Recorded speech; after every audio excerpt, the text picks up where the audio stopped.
या देवी सर्वभूतेषु माँ दुर्गा रूपेण संस्थिता नमस्तस्यै नमस्तस्यै नमस्तस्यै नमो नमः। माँ भगवती जगदम्बा दुर्गा की कृपा सदा आप और आपके समस्त परिवार पर बनी रहे। प्रिय भक्तों, माँ दुर्गा खुद कहती हैं कि जिस घर में मंदिर में किसी स्त्री या पुरुष द्वारा दुर्गा सप्तशती का पाठ प्रतिदिन होता है, वहां के स्थान को मैं कभी नहीं छोड़ती। प्रिय भक्तों, श्री दुर्गा सप्तशती पाठ मंत्रों से भी ज्यादा फलदायी है। तो आप सब अपनी मंगल कामना के लिए, विपत्ति याधि व्याधियों से रक्षा के लिए, धन संपदा प्राप्ति के लिए श्री दुर्गा सप्तशती का पाठ रोज करें। ओम दुम दुर्गाए नमः। प्रिय भक्तों, आज नवरात्रि का दूसरा दिवस है और आज आप सुनेंगे दुर्गा सप्तशती का दूसरा और तीसरा अध्याय। प्रतिदिन अध्याय का पाठ करने से पहले कवच, अर्गला, कीलक पढ़ेंगे, फिर अध्याय पढ़ेंगे। इसके बाद माँ दुर्गा की आरती और फिर क्षमा प्रार्थना। यही क्रम प्रतिदिन रहेगा, क्योंकि ब्रह्मा जी ने साफ शब्दों में कहा है, यदि देवी कवच, अर्गला, कीलक के बाद श्री दुर्गा सप्तशती का पठन या श्रवण करें तो साधक की दिनों दिन उन्नति होती है। तो भक्ति भाव से नवाण मंत्र का उच्चारण कीजिए। एंग लींग क्लींग चामुंडाय विच्चे। तो चलिए माँ दुर्गा का ध्यान करके सबसे पहले दुर्गा कवच का पाठ करते हैं। सबसे पहले विनियोग है ओम नमः चंडिकाय। माँ दुर्गा के चंडी रूप को हमारा नमन है। यह भगवान ब्रह्मा जी के द्वारा लिखा गया चंडी कवच है, जिसमें कुल 56 छंद हैं। श्री गणेश, चामुंडा देवता, दिग्बंधन देवता, जगदम्बा माता इत्यादि का ध्यान करके हम इस श्री दुर्गा सप्तशती का पाठ का आरंभ कर रहे हैं। मार्कंडे जी ने ब्रह्मा जी से कहा, हे पितामह, इस सृष्टि में परम गोपनीय, सभी प्रकार के मनुष्यों का रक्षक और अब तक अज्ञात हो ऐसा कोई साधन मुझे बतलाने की कृपा करें। ब्रह्मा जी ने कहा, संपूर्ण प्राणियों का हितकारी, पवित्र एवं परम गोपनीय उपाय तो केवल एक देवी का कवच ही है। हे मुनिवर, उसे आप श्रवण करें। देवी की 9 मूर्तियां हैं, जिन्हें नवदुर्गा के नाम से जाना जाता है। उन शक्तियों के नाम मैं अलग अलग बताता हूँ, जो इस प्रकार है।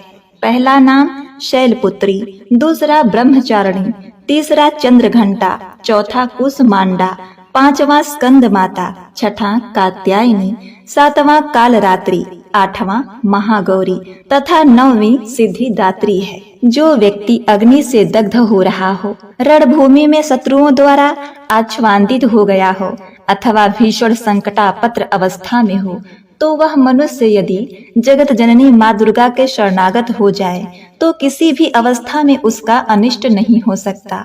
वह किसी भी विपत्ति में नहीं पड़ सकता तथा वह शोक, दुख, भय आदि बाधाओं से मुक्त हो जाता है। हे देवी, जो लोग भक्ति युक्त होकर आपका स्मरण करते हैं, उनकी दिनों दिन उन्नति होती है। हे देवी, अपने आराधक की तुम निश्चित ही रक्षा करती हो। चामुंडा देवी का वाहन प्रेत, बाराही का महिष, इंद्रिय का एरावत नामक हाथी और वैष्णवी का गरुड़ है। महेश्वरी बैल पर तथा कौमारी मोर पर सवार हैं। विष्णु पत्नी महालक्ष्मी हाथ में कमल लिए कमलासन पर विराजमान है। श्वेतवर्णा ईश्वरी बैल पर तथा ब्रह्माणी सरस्वती समस्त अलंकारों से विभूषित होकर हंस पर आरूढ़ हैं। समस्त देवियां अनेक अलंकारों एवं रत्नों से सज्जित होकर योग शक्तियों से पूर्ण हैं। इनके अतिरिक्त और भी अनेक देवियां हैं, जो दानवों के दलन तथा संतों की सहायता के लिए क्रोधाकृत से रथ में सवार रहती हैं। उन देवियों के कर कमलों में शंख, चक्र, गदा, शक्ति, हल, मूसल, खेटक, तोमर, परशु, पाश, भाला, त्रिशूल, उत्तम प्रकार का सिंह, धनुष आदि शस्त्र सुशोभित रहते हैं। उनके शस्त्र धारण का उद्देश्य देवताओं की सुरक्षा, दैत्यों का विनाश एवं भक्तों को अभय प्रदान करना है। महाभयनाशिनी, महाबल, महान पराक्रम एवं महान उत्साह से युक्त हे महारौद्रे, तुम्हें प्रणाम है। शत्रुओं को भयभीत करने वाली हे देवी, तुम मेरी रक्षा करो। प्रखर तेज के कारण मैं तुम्हारी ओर दृष्टिपात भी नहीं कर सकता। इंद्रिय शक्ति पूर्व दिशा में मेरी रक्षा करें और आग्नेय शक्ति आग्नेय कोण में मेरी रक्षा करें। वाराही देवी दक्षिण दिशा में, खड्ग धारणी नेत्रंत कोण में, वारुणी शक्ति पश्चिम में तथा मृगवाहिनी शक्ति वायव्य कोण में मेरी रक्षा करें। कौमारी शक्ति उत्तर में, शूल धारणी शक्ति ईशान कोण में, ब्रह्माणी ऊपर तथा वैष्णवी शक्ति नीचे हमारी रक्षा करें। इसी प्रकार शवारूढ़ा चामुंडा देवी दसों दिशाओं में मेरी रक्षा करें। आगे जया और पीछे विजया मेरी रक्षा करें। वाम पार्श्व में अजिता नाम की शक्ति, दाहिनी ओर अपराजिता, शिखा में उद्धोतनी तथा मस्तक में उमा शक्ति मेरी रक्षा करें। ललाट में मालाधारी, दोनों भवों में यशस्विनी, भ्रूम मध्य में त्रिनेत्रा तथा नासिका में यमघंटा शक्ति मेरी रक्षा करें। दोनों नेत्रों के बीच में शंखिनी, दोनों कानों के मध्य में द्वारवासिनी, कपोल में कालिका तथा कर्ण के मूल भाग में शंकरी शक्ति मेरी रक्षा करे। नासिका में सुगंधा, ऊपरी ओष्ठ में चर्चिका, अधरोष्ठ में अमृत कला और जीभ की रक्षा सरस्वती करें। मेरे दांतों की रक्षा कौमारी, कंठ के मध्य भाग में चंडिका, गले की त्रिघंटा तथा तालु भाग की रक्षा महामाया करे। कामाक्षी हड्डी की, सर्वमंगला वाणी की, भद्रकाली ग्रीवा की तथा धनुर्धरी शक्ति मेरी मेरुदंड रीढ़ की रक्षा करें। कंठ के बाहर नील ग्रीवा और कंठ की नली में नलकुवरी, दोनों कंधों की खड़गनी एवं वज्रधारणी शक्ति मेरी दोनों भुजाओं की रक्षा करें। दोनों हाथों की दंडिनी, अंगुलियों की अंबिका, नखों की शूलेश्वरी और कुछी भाग की कुलेश्वरी रक्षा करें। महादेवी स्तनों की तथा मेरे मन की रक्षा शोक विनाशनी शक्ति करे। ललिता देवी हृदय की एवं शूल धारणी शक्ति मेरे उदर की रक्षा करें। नाभि में कामिनी एवं गुप्तांग में गुहेश्वरी मेरी रक्षा करें। कामिका तथा पूतना लिंग की और महिषवाहिनी गुदा की रक्षा करें। भगवती कटे प्रदेश में तथा विंध्यवासिनी घुटनों की रक्षा करें। संपूर्ण कामनाओं को देने वाली महाबाला मेरी जंघा की रक्षा करें। दोनों पैरों की हड्डी की नरसिंही, दोनों पैरों के निचले भाग की तेजसी देवी, पैरों की उंगलियों की श्रीदेवी तथा तालुओं की रक्षा तलवासिनी करें। दंष्टा कराली नखों की, ऊर्ध्वकेशनी देवी केशों की, कौवेरी रोमावली छिद्रों में तथा बागेश्वरी मेरी त्वचा की रक्षा करें। पार्वती देवी रक्त, मज्जा, चर्बी, मांस, हड्डी और मेदे की रक्षा करें। कालरात्रि आतों की, मुकुटेश्वरी पित्त की, पद्मावती पद्मकोश की, चूड़ामणि कफ की, ज्वालामुखी नख राशि में उत्पन्न तेज की तथा अभेदा शक्ति संधि स्थलों की रक्षा करें। ब्रह्माणी शुक्र की, छत्रेश्वरी छाया की, धर्मधारणी शक्ति हमारे अहंकार, मन एवं बुद्धि की रक्षा करें। वज्रहस्ता प्राण, अपान, व्यान, उदान और समान वायु की तथा कल्याण शोभना शक्ति हमारे प्राण की रक्षा करें। रस रूप गंध शब्द तथा स्पर्श रूप विषयों का अनुभव करते समय योगिनी एवं हमारे सत्व, रज एवं तमोगुण की रक्षा नारायणी देवी करे। वराही आयु की, वैष्णवी धर्म की, चक्रणी यश, कीर्ति, लक्ष्मी, धन और विद्या की रक्षा करें। हे इंद्राणी, तुम मेरी कुल की एवं हे चंडिके, तुम हमारे पशुओं को रक्षण प्रदान करो। महालक्ष्मी पुत्रों की तथा भैरवी हमारे भार्या की रक्षा करें। सुपथा देवी पथ की, क्षेमकरी मार्ग की, महालक्ष्मी राज दरबार की एवं सर्वव्यापिनी विजया देवी भय से मेरी रक्षा करें। हे देवी, इस कवच में जिस शरीर स्थान की रक्षा की बात नहीं कही गई है, उन सभी स्थानों की पाप विनाशिनी जयंती देवी रक्षा करें। कल्याण का इच्छुक व्यक्ति इस कवच का पाठ किए बिना कहीं भी गमन न करे। इस कवच का पाठ करने वाला व्यक्ति जिन जिन स्थान पर जाता है, उसे उन सभी स्थानों पर धन की प्राप्ति, समस्त कामनाओं की उपलब्धि एवं विजय की प्राप्ति होती है। वह मनुष्य जिस वस्तु की इच्छा करता है, वह वस्तु उसे निश्चित ही मिलती है।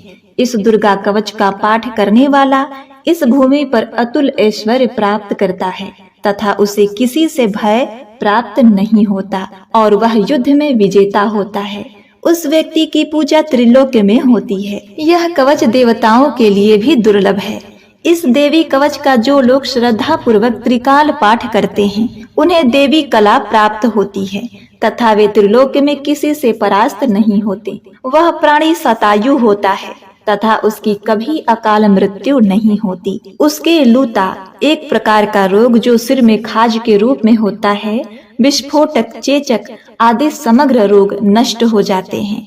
उसे स्थावर विष, कनेर, भांग, अफीम आदि तथा जगम विष, सर्प, बिच्छू आदि के दंशन द्वारा उत्पन्न होने वाला विष का प्रभाव नहीं होता। किसी प्रकार के तांत्रिक कर्म, मारण, मोहन, वशीकरण, उच्चाटन, शक्तिकरण उसे व्याप्त नहीं होते। मंत्र, यंत्र, पृथ्वी एवं आकाश में गमन करने वाले ग्राम देवतादि, जलोत्पन्न, उपदेश सिद्धि, समस्त देवतादि, समस्त कुल देवता, कंठमाला, डाकिनी, शाकिनी तथा अंतरिक्षचारी, भूत, पिचास, यक्ष, गंधर्व, राक्षस, ब्रह्म राक्षस, बेताल, कुष्मांड तथा भीषण भैरवी, समस्त अनिष्टकारक जीव इस कवच के पाठ करने वाले व्यक्ति को देखते ही स्वयं नष्ट हो जाते हैं। इस कवच के पाठकर्ता को राज सम्मान प्राप्त होता है तथा वह प्राणी अपनी कीर्ति से इस भूतल को मंडित करता है। इस कवच पाठ की निरंतर जो सप्तशती का पाठ करता है वह इस धरती पर तब तक बना रहता है जब तक पहाड़, वन, कानन युक्त यह पृथ्वी स्थित है। इस कवच का नित्य प्रति पाठ करने वाला व्यक्ति देह त्याग के पश्चात महामाया की कृपा से परम पद का अधिकारी होता है। यह शिव सामीप्य को प्राप्त कर आनंद पूर्वक निवास करता है। इस प्रकार देवी कवच समाप्त। मार्कंडेय जी ने कहा, जगदम्बिका के स्वरूप भूत जयंती, मंगला, काली, भद्र काली, कपालिनी, दुर्गा, क्षमा, शिवा, धात्री, स्वाहा, स्वधा आदि देवियों को हम प्रणाम करते हैं। हे चामुंडे, आपकी जय हो। संपूर्ण जीवों की संताप विनाशिनी देवी, आपकी जय हो। समस्त चराचर में परिव्याप्त हे देवी तथा कालरात्रि, आपकी जय हो। हे मधु कैटभ विनाशिनी, हे ब्रह्मप्रदे देवी, आपको नमस्कार है। तुम मुझे रूप, विजय, यश प्रदान करो एवं मेरे शत्रुओं का नाश करो। हे महिषासुर विनाशिनी एवं भक्तों की सुखदायिनी देवी, आपको मेरा नमस्कार है। आप मुझे रूप, यश, जय आदि प्रदान करो और मेरे शत्रुओं का विनाश करो। चंड, मुंड एवं रक्त बीज आदि दैत्यों की विनाशिनी देवी, तुम मुझको रूप, जय तथा यश प्रदान करो तथा मेरी रिपुओं का नाश करो। शुंभ, निशुंभ और धूम्राक्ष नामक दैत्यों की संहारिणी हे देवी, तुम मुझको रूप, यश, सुख्याति प्रदान करो तथा मेरे शत्रुओं का नाश करो।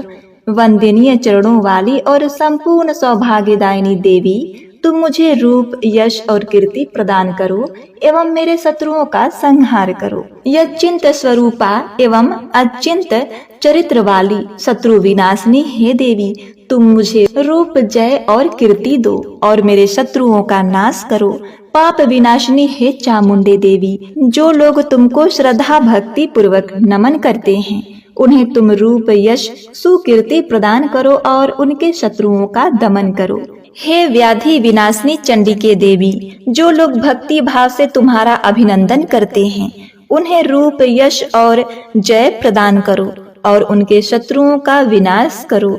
हे चंडिके, जो लोग भक्ति युक्त होकर तुम्हारा पूजन और नमन करते हैं उनको तुम रूप, जय और यश दो तथा उनके वैरियों का विनाश करो। हे देवी, तुम मुझे सौभाग्य और आरोग्य लाभ प्रदान करो और मुझको रूप तथा विजय देकर यशस्वी बनाओ तथा मेरे शत्रुओं का दमन करो। हे देवी, मेरे शत्रुओं का संहार करो, मुझे रूप, बल और जय दो। हे देवी, मेरा कल्याण करो, तुम मुझे अतुल संपत्तिशाली करो, रूप दो, जय दो, कीर्ति दो तथा मेरे शत्रुओं का संहार करो। हे अम्बे, देवासुरों के शिरोरत्न के नमस्कार से तुम्हारे चरण घिसते रहते हैं। हे भगवती, तुम मुझे रूप दो, जय दो, यश दो तथा मेरे शत्रुओं का विनाश करो। हे देवी, तुम अपने भक्त जनों को विद्वान, यशवान और धनवान बनाओ। हे देवी, तुम मुझको रूप, जय, यश प्रदान करो तथा मेरे शत्रुओं का नाश करो। प्रबल दैत्यों के गर्व को चूर करने वाली हे चंडिके, मुझ शरणागत को रूप, जय, यश दो और मेरे शत्रुओं का नाश करो। हे चार भुजा धारणी, ब्रह्मा द्वारा वंद परमेश्वरी, तुम मुझे रूप, जय, कीर्ति दो और मेरे शत्रुओं का क्षय करो। हे अंबिके, तुम्हारी स्तुति भगवान विष्णु सदैव किया करते हैं। तुम मुझे रूप, जय, यश दो तथा मेरे शत्रुओं का संहार करो। भगवान शिव द्वारा स्तुति की जाने वाली हे परमेश्वरी, तुम मुझे रूप, जय, यश दो और मेरे शत्रुओं का संहार करो। शचीपति देवराज इंद्र के द्वारा शुद्ध भाव से पूजित हे परमेश्वरी, तुम मुझको रूप, जय, कीर्ति दो और मेरे शत्रुओं का संहार करो। अपनी प्रचंड भुजाओं द्वारा दानवों के दर्प को दलन करने वाली हे देवी, तुम मुझको रूप दो, जय दो, कीर्ति दो और मेरे शत्रुओं का नाश करो। अपने भक्तजनों को अत्यंत आनंद प्रवर्धिनी हे अंबिके, तुम मुझे रूप, जय, यश देकर मेरे शत्रुओं का दमन करो। हे देवी, हमारी इच्छा के अनुसार कार्य करने वाली कुलीना सुंदर पत्नी मुझे प्रदान करो, जो संसार सागर से उद्धार करने वाली हो। इस देवी के इस अर्गला स्तोत्र का पाठ कर जो भक्त दुर्गा सप्तशती का पाठ करता है, उसे दुर्गा सप्तशती पाठ करने का संपूर्ण फल प्राप्त होता है तथा भगवती के अनुग्रह से उन्हें प्रचुर धन का लाभ होता है। इस प्रकार अर्गला स्तोत्र समाप्त। मार्कंडे मुनि ने कहा, जिन आशुतोष भगवान शिव का विशुद्ध ज्ञान ही शरीर रूप है, उनके तीनों नेत्र तीनों वेदों ऋग, यजुर और साम के समान हैं। उन्होंने अपने मस्तक पर अर्धचंद्र धारण कर रखा है तथा संपूर्ण कल्याण के कारणभूत हैं। ऐसे भगवान शिव की मैं वंदना करता हूँ। यह कीलक सप्तशती पाठकर्ता के लिए सप्तशती मंत्रों के अंगभूत रूप में है। जो लोग इस कीलक का पाठ करते हैं, उनका सदैव मंगल होता है। इस कीलक पाठ से उच्चाटन आदि कर्म सिद्ध होते हैं और इस स्तोत्र के पाठ करने से भगवती दुर्गा उन पर प्रसन्न होती हैं। उच्चाटन आदि कर्मों के सिद्धि तथा भीषण व्याधि विनाश के निमित्त यंत्र, मंत्र, तंत्र आदि कार्यों तथा व्याधि मुक्ति के लिए रसायन आदि औषधियों की आवश्यकता पड़ती है, परंतु इस कीलक के पाठ मात्र से ही बिना तंत्र, मंत्र तथा औषधियों के ही उच्चाटन आदि क्रियाएं संपन्न होती हैं तथा संपूर्ण रोगों का नाश होता है। जहाँ अन्य तंत्रों के जप आदि से जो फल प्राप्त होता है, वही केवल दुर्गा सप्तशती के पाठ मात्र से ही समस्त सिद्धियां उपलब्ध होती हैं। अब आप ही विचार कीजिए कि इन दोनों में कौन सर्वश्रेष्ठ है। इस शंका रूपी प्रश्न के समाधान में भगवान शंकर ने दुर्गा सप्तशती को ही बताया है कि यही दुर्गा सप्तशती सर्वोत्तम फलदायक है। दुर्गा सप्तशती के पाठ मात्र से ही पाठक के पुण्य की अक्षय वृद्धि होती है।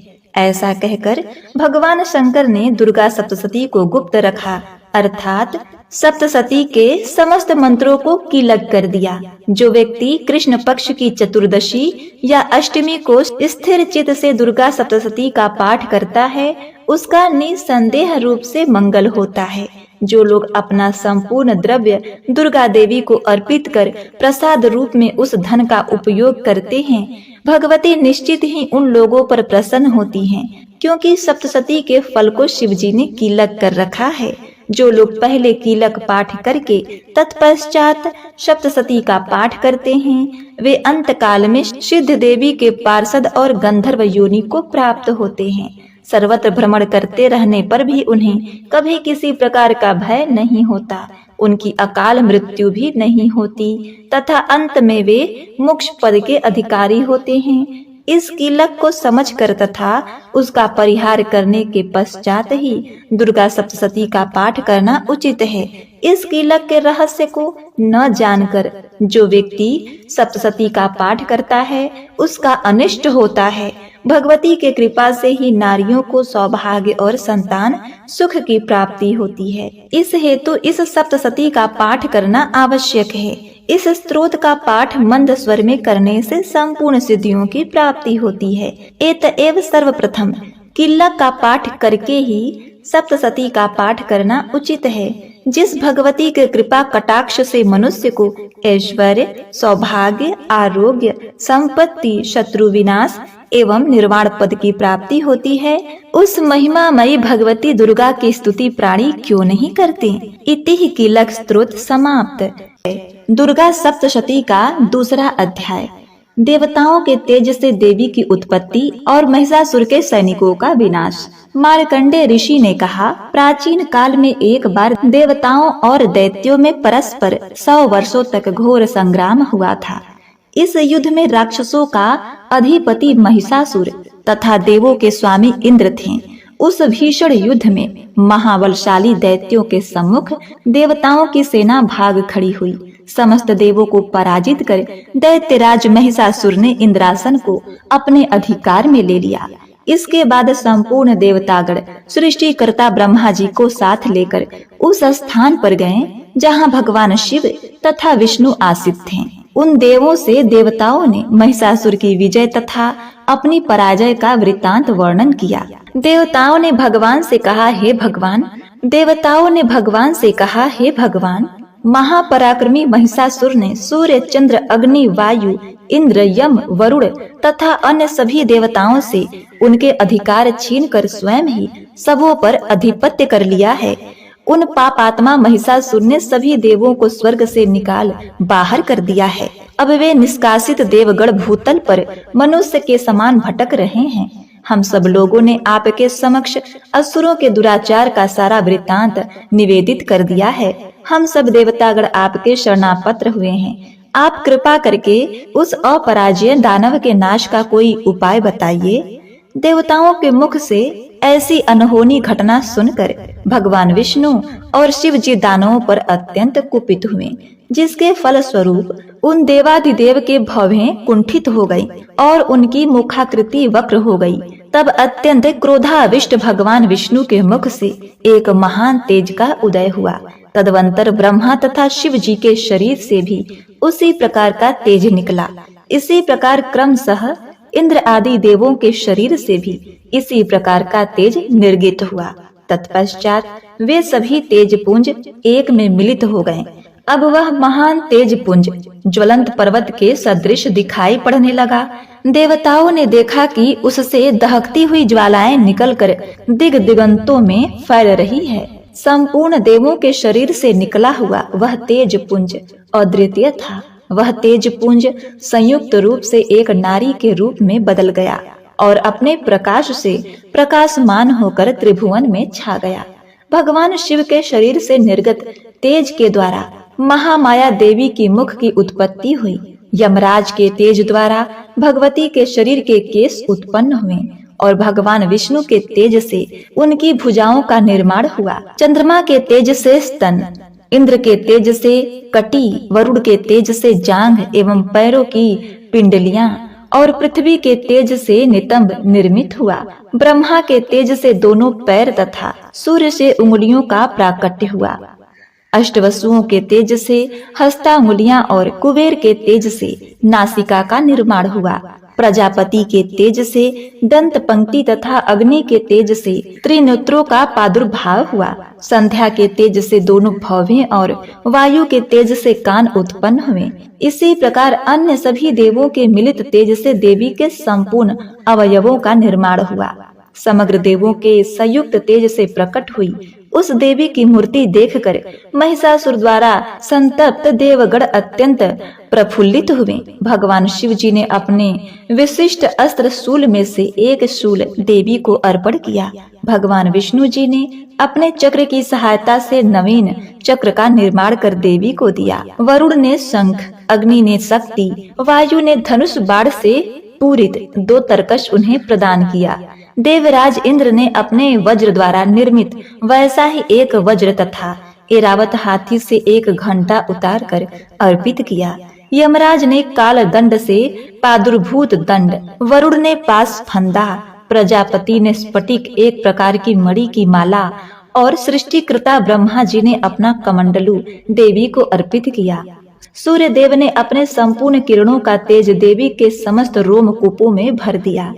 काल ने उन्हें अपनी दीप्यमान तलवार और ढाल दे डाली। क्षीर सागर ने उज्जवल हार, कभी मलिन न होने वाले 2 दिव्य वस्त्र, दिव्य चूड़ामणि, 2 कुंडल, कड़े, समुज्वल अर्धचंद्र, भुजाओं में धारण करने का, बाहुओं में पहनने का एक प्राचीन आभूषण बाजूबंद अर्पित किया।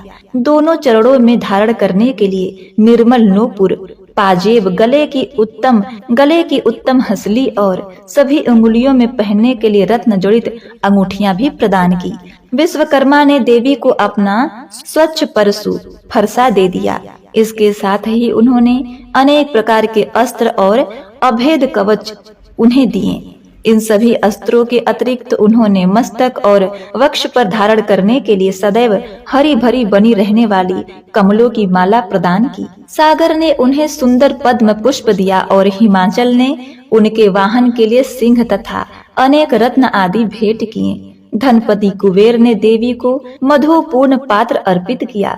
समस्त ब्रह्मांड के आधारभूत नागराज शेष ने अमूल्य मणियों से पूरित नागहार भेंट किया।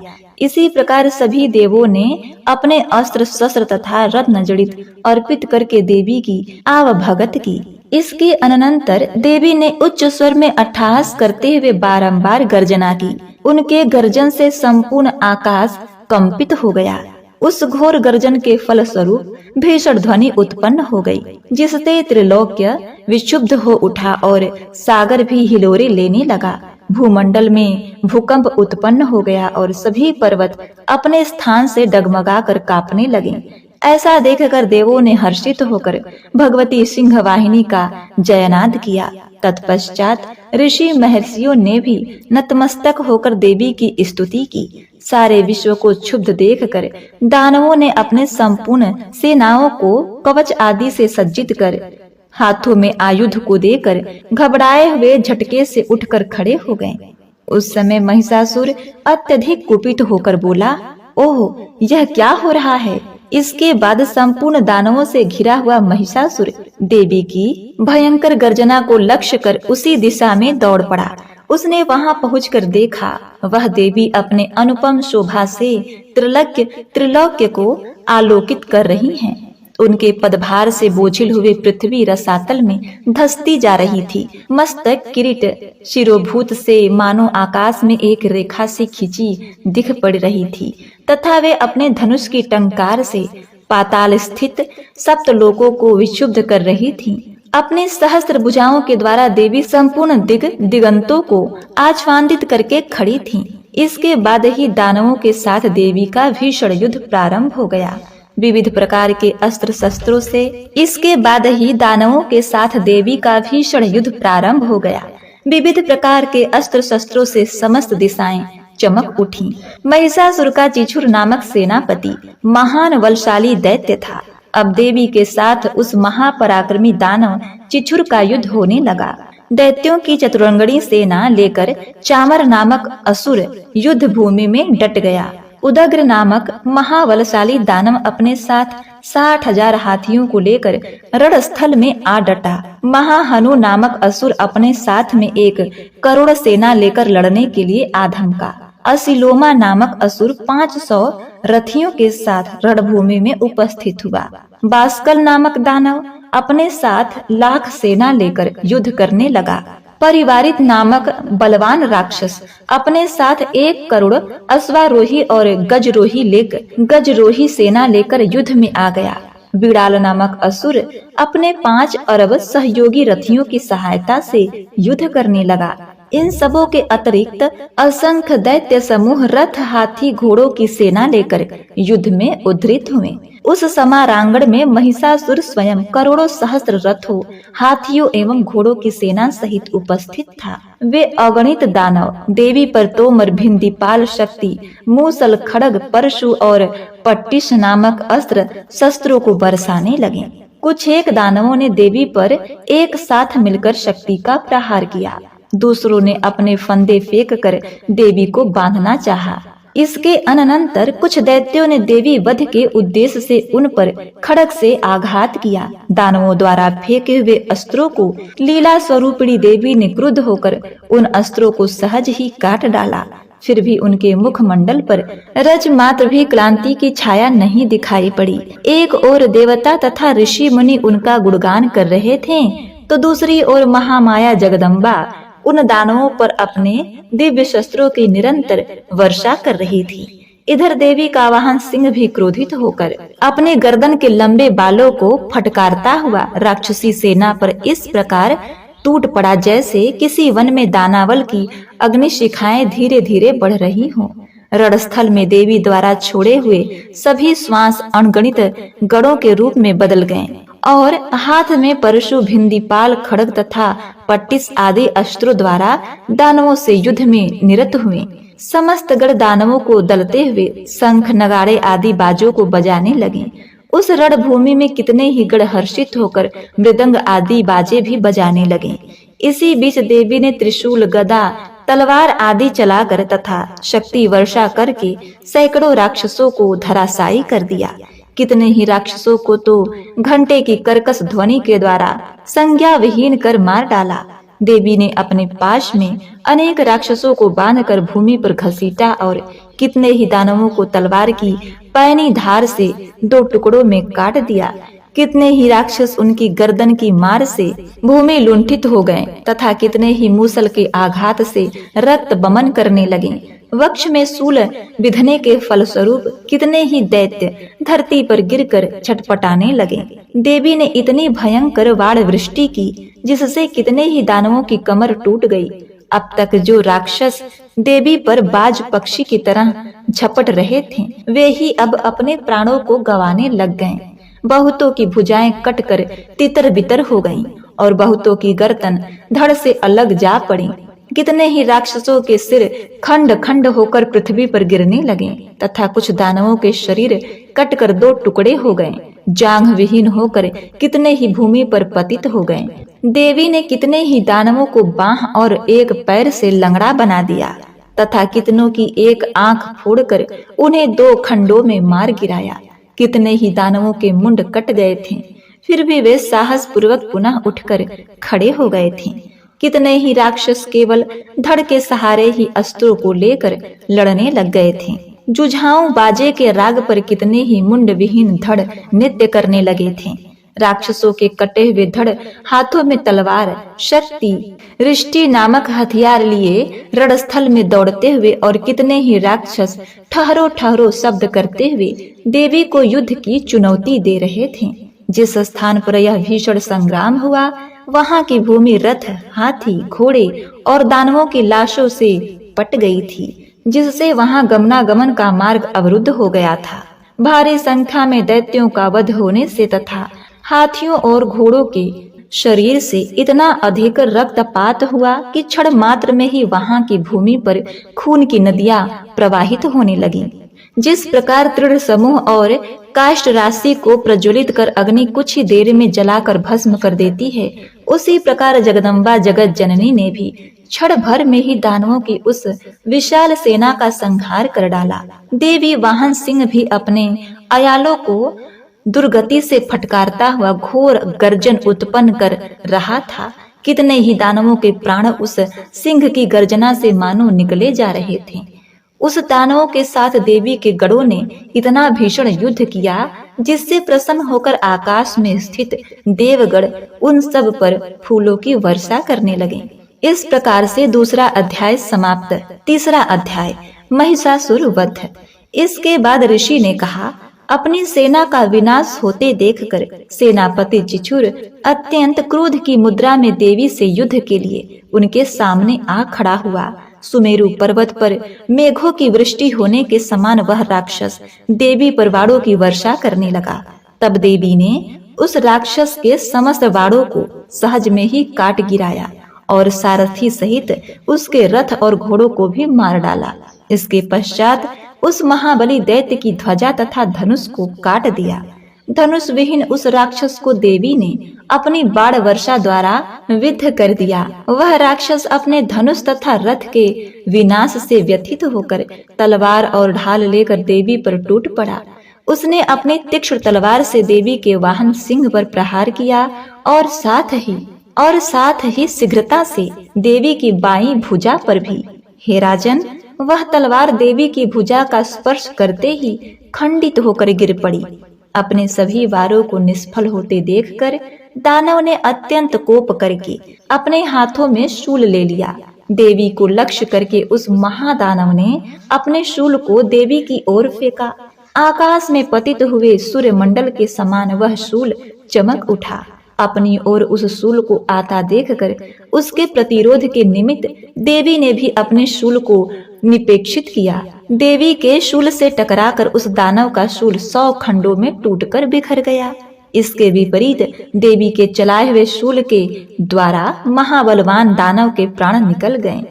सेनापति चिछुर की मृत्यु के बाद चामर नामक दैत्य गजारूढ़ होकर देवी के सामने युद्ध के लिए तत्पर हुआ। देवी के सामने पहुंचते ही अपनी ओर से उसने शक्ति चलाई, जिसके उत्तर में देवी ने अपनी हुंकार से ही उस राक्षस को आहत करके भूतल पर गिरा दिया। अपनी शक्ति को चूर्ण होते देखकर चामर बहुत ही क्रुद्ध हुआ। उसने देवी पर शूल का प्रहार किया, परंतु अपने बाणों द्वारा देवी ने उसके शूल को काट दिया। इतने में अवसर देखकर देवी के सिंह ने हाथी के मस्तक पर छलांग लगाई और दानव के साथ भयंकर युद्ध करने लगा। वे दोनों लड़ते लड़ते हाथी से नीचे उतर आए और अत्यंत वेग से परस्पर देवी का सिंह आकाश की ओर प्रबल वेग से उछल पड़ा और भूतल पर पतित होते समय अपने पैने पंजों की मार से चामर दैत्य का सिर काटकर धड़ से अलग कर दिया। इसके अनंतर उदग्र नामक दानव प्रशस्त्र खंडों एवं वृक्षों की चोट से घायल होकर देवी के हाथों मारा गया एवं कराल नामक दानव भी मुक्कों थप्पड़ों तथा दंत छित से घायल होकर अपने प्राण गवा बैठा। अपनी गदा के प्रहार से देवी ने उद्धत नामक राक्षस को यमलोक यमपुरी पहुंचा दिया। भिंदी पाल नामक हथियार के द्वारा वाष्कल एवं बाड़ों से ताम्र और अंधक राक्षसों को धराशायी कर दिया। अपनी त्रिशूल द्वारा परमेश्वरी ने उग्रास्य उग्रवीर्य एवं महाहनु नामक दैत्य का वध कर डाला। अपनी तलवार के सहारे देवी ने विडाल नामक दानव के मस्तक का अच्छेद कर दिया। अपने प्रखर बाणों द्वारा देवी ने दुर्धर एवं दुर्मुख नामक दानवों का सफाया कर दिया। अपनी सेना का क्षय होते देखकर महिषासुर भय से के रूप में देवगणों को त्रस्त करने लगा। कपटवेशी दानव महिषासुर ने कितनों को ही थूथुन की मार से, कितनों को खुराघात से, कितनों को पूंछ की फटकार से एवं कुछ एक गणों को अपने नुकीले सिंगों से विधर्ण कर दिया। कितने ही गणों को प्रबल वेग से, किसी को गंभीर गर्जन के द्वारा, किसी को घुमाकर, कितनों को ही अपने प्रक्षेपित वायु के प्रबल झोंके से भूमि पर सुला दिया। इस प्रकार गणों की सेना को तितर बितर कर कर दैत्य देवी वाहन सिंह को मारने के लिए वेग से झपट पड़ा। उसके इस दुस्साहसिक कार्य से महामाया को अत्यधिक क्रोध उत्पन्न हो गया। उधर महाबलवान महिषासुर क्रोधातुर होकर अपनी खुरों से धरती को कुदेरने लगा और बड़े बड़े शिलाखंडों को सिंहों से उठाकर फेंकता हुआ गर्जन करने लगा। उसके दुर्गति से दौड़ने के कारण पृथ्वी विक्षुब्ध हो उठी, मानो वह फट जाएगी। उसकी पूंछ की फटकार से सागर पृथ्वी को जलमग्न करने लगे। उसके कंपित सिंगों के आघात से आकाश में मेघ समूह तितर बितर हो गए। उस राक्षस की श्वास की प्रचंड वायु के कारण सैकड़ों पर्वत उड़ उड़कर आकाश से धरती पर गिरने लगे। उस महाकाय दानव का लक्ष्य अपनी ओर देखकर चंडिका देवी ने उसके वध के निमित्त उस पर अपना क्रोध प्रकट किया। सर्वप्रथम देवी ने अपना पाश फेंक कर उस महाबलशाली दानव को बांध लिया। जब उस राक्षस ने अपने को आबद्ध पाया तो अपने कपट वेश का त्याग कर दिया। इसके अनवरत वह राक्षस कपटी सिंह बनकर देवी के सम्मुख आ गया। तब अंबिका ने ज्यों ही उसका मस्तक काटना चाहा, त्यों ही वह माया रूपी राक्षस खड्गधारी पुरुष भेष में सामने आ गया। देवी ने महिषासुर को उसी क्षण उसके ढाल तलवार सहित अपनी बाण वृष्टि के द्वारा बेध दिया। अब वह कपटी राक्षस गजराज के भेष में अपनी शूल की सहायता से देवी के विशाल सिंह को अपनी ओर खींचने का विफल प्रयास करने लगा, साथ ही चिघाड़ने भी लगा। खींचने की चेष्टा करते ही देवी ने उसकी सूंड को अपनी तलवार से काट दी। इतना होने के पश्चात उस महाबलशाली दानव ने पुनः अपने भैंसे वाले स्वरूप को धारण कर लिया तथा चराचर जीवों समेत संपूर्ण त्रिलोक्य को कंपित करने लगा। उस राक्षस की ऐसी उदंडता देखकर जगत जननी चंडिका देवी बार बार मधुपान करते हुए अट्टहास करने लगी। वह मदाविंत दैत्य भी उद्धृत होकर गंभीर ध्वनि करने लगा और अपने सिंगों पर पर्वतों को उठा उठाकर देवी पर उछालने लगा। उस दानव द्वारा शिलाखंडों को अपने बाणों द्वारा देवी विचूर्ण करते हुए कहने लगी। उनका मुख मधुपान के प्रभाव से बोलते समय रक्तिम हो उठा था और उनकी वाणी भी लड़खड़ाने लगी थी। तब देवी ने उस राक्षस से कहा, अरे मूढ़, मैं जब तक मधुपान में रत हूँ तब तक तू निर्भय होकर गरज ले। अभी मेरे हाथों से तेरी मृत्यु होने पर देवता लोग भी गर्जन करने लगेंगे। ऋषि ने कहा। इतना कहने के साथ ही देवी ने उछलकर उस राक्षस को दबोच लिया और उस पर सवार हो गईं।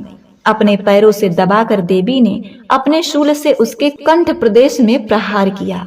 दबाव के चुंगल में जकड़े होने पर भी महिषासुर अपने मुख से दूसरे रूप में बाहर निकलने की चेष्टा करने लगा। अभी तक वह आधा ही निकला था कि देवी ने अपने बल से उसका निकलना रोक दिया। वह दानव अर्ध निर्गतावस्था में ही विद्यमान रहकर देवी से युद्ध करने लगा। तब देवी ने एक बहुत विशाल तलवार से उसके सिर का खंडन कर दिया। महिषासुर का वध होते ही उनकी बची खुची सारी सेना रणस्थल से पलायित होने लगी। इधर उसकी मृत्यु से संपूर्ण देवतागण अत्यंत आनंदित हुए। तदवंतर देवों ने दिव्य ऋषियों के साथ सामूहिक रूप से भगवती देवी का स्तवन किया। गंधराज हर्षित होकर गायन करने लगे एवं देवांगनाएं नृत्य करने लगी। इस प्रकार से तीसरा अध्याय समाप्त हुआ। इस प्रकार से मार्कंडेय पुराण में सावर्णिक मनवंतर की कथा के अंतर्गत देवी महात्म्य में महिषासुर वध नामक तीसरा अध्याय पूरा